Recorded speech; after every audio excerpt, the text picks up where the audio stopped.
अस्सलामुअलैकुम। उम्मीद है तमाम दोस्त खैरियत से होंगे।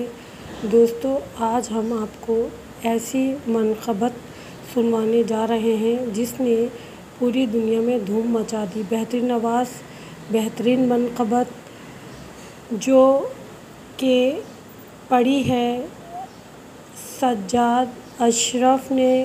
उनकी बहुत बेहतरीन आवाज़, उन्होंने मनक़बत बहुत बेहतरीन अंदाज़ में पढ़ी, बहुत मशहूर हुई। हम भी आपसे ये मनक़बत शेयर कर रहे हैं। अगर आपको हमारी वीडियोस अच्छी लगती है, हमारे चैनल को लाइक कीजिए, सब्सक्राइब कीजिए, शेयर कीजिए, कमेंट्स में लिखना ना भूलिएगा। शुक्रिया।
उसकी किस्मत में है फकीरी, भूल गया